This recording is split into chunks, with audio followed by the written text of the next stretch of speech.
Abdoulaye Diop, le docteur Babacar Diop, le docteur Isabelle Malou, le docteur Ndé Hadimbo, le docteur Hakim Soundjak et moi-même Marcel Foucault.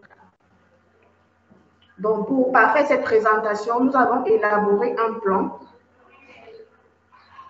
Mamie, ok, en grand 1, généralité, en grand 2, diagnostic positif, en grand 3, diagnostic différentiel, en grand 4, diagnostic de retentissement, en grand 5, diagnostic étiologique et en grand 6, la prise en charge et une conclusion qui viendra clore notre présentation. L'hypotrophie fœtale ou le retard de croissance intra-utérin se définit comme un poids de naissance inférieur au 10e percentile pour l'âge gestationnel sur les groupes de référence.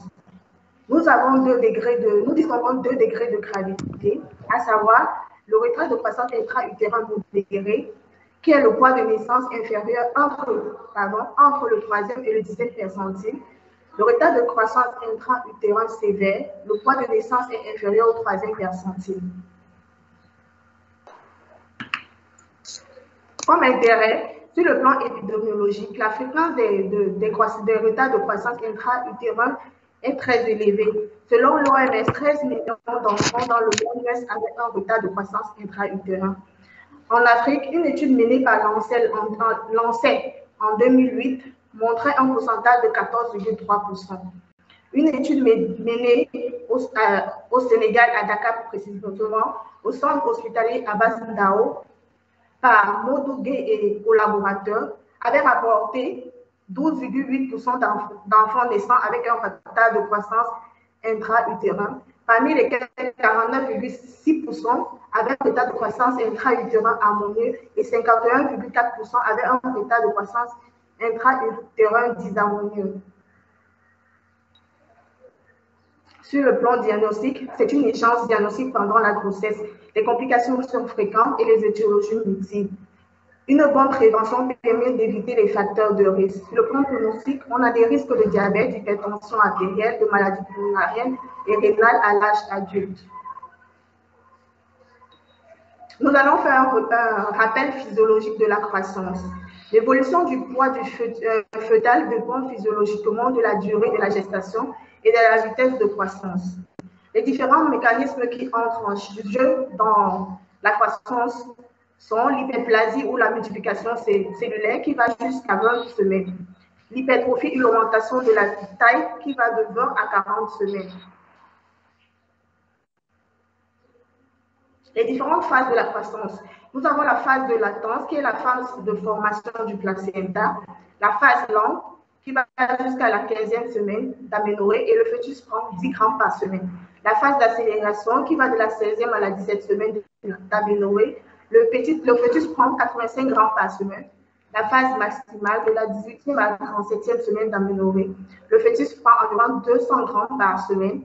La phase de décélération à partir de 38 semaines d'aménorrhée, le fœtus prend 90 grammes par semaine et la phase très faible qui est après la 42e semaine d'aménorrhée.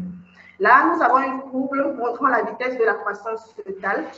Sur la courbe, on se rend compte que l'apparition des mouvements fœtaux commence à partir de la 16e semaine d'aménorrhée et est à son pic à partir de la 5e, la vitesse de croissance est à son pic à partir de la 35e semaine d'aménorrhée et commence à décroître à partir de la 37e semaine d'aménorrhée. Les différents déterminants de la croissance, nous avons les facteurs maternels, à savoir le génome maternel, les facteurs médicamenteux, à savoir l'hypertension artérielle, le diabète, l'anémie chronique. Et sur le plan nutritionnel, nous avons un apport calorique inférieur. Lorsqu'il est inférieur à 1500 calories par jour durant le 3e trimestre, on a un risque de retard de croissance intra-utérin. Nous avons la multiparité, les immunoglobulines maternelles, les substances toxiques telles que le tabac, l'alcool, les drogues, les facteurs environnementaux tels que les mauvaises conditions socio-économiques, le stress.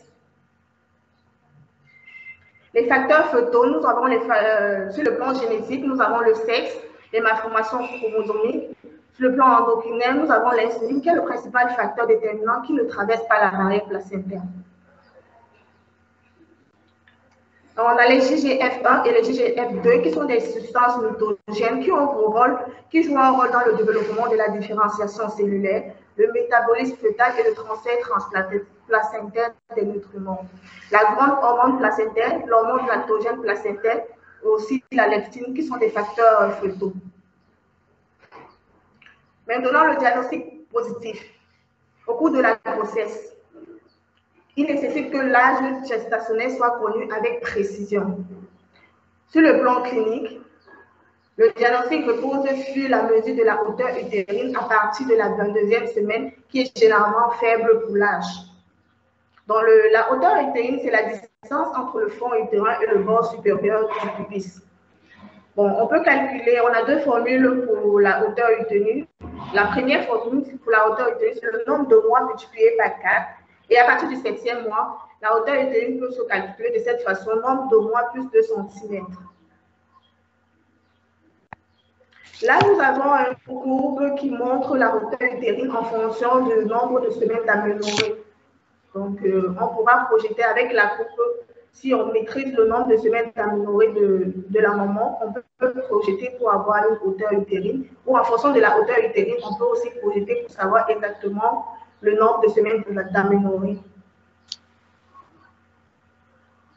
À l'échographie, l'estimation du poids fœtal est calculée à partir de 3 paramètres. Le diamètre bipariétal, qui permet une estimation sur la croissance cérébrale, le diamètre abdominal transverse, qui permet une estimation sur le reflet de l'état nutritionnel du fœtus, la longueur du fémur, qui est aussi une estimation sur la croissance en longueur du squelette. Il est à noter que l'estimation du poids fœtal se fait avec des erreurs à l'ordre de 10%.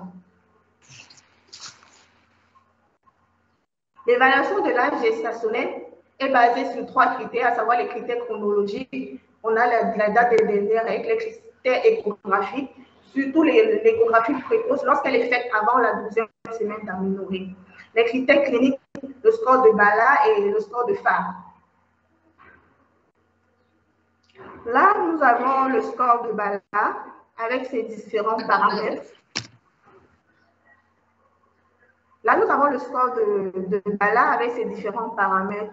Donc, lorsqu'on a mis l'échographie précoce, mis la date des dernières règles, avec l'évaluation morphologique du nouveau-né, on peut essayer de coter et en fonction de la cotation qu'on aura, on pourra déterminer le nombre de semaines d'aménorrhée.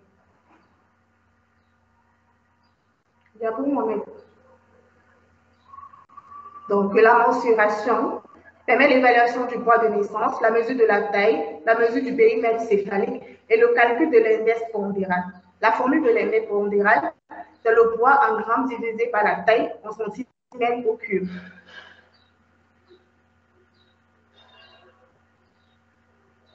Et là, nous avons les différentes courbes de projection du poids en fonction du nombre de semaines d'aménorrhée, de la taille et du périmètre crânien. Les courbes diffèrent chez le garçon et chez la fille.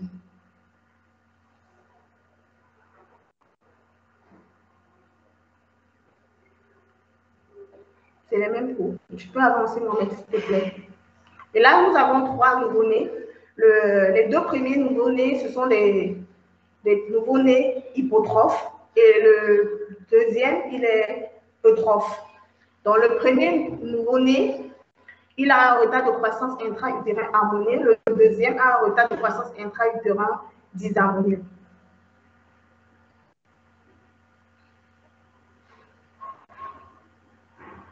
Maintenant, nous allons faire la classification du retard de croissance intra-utérin. Nous avons 2 types.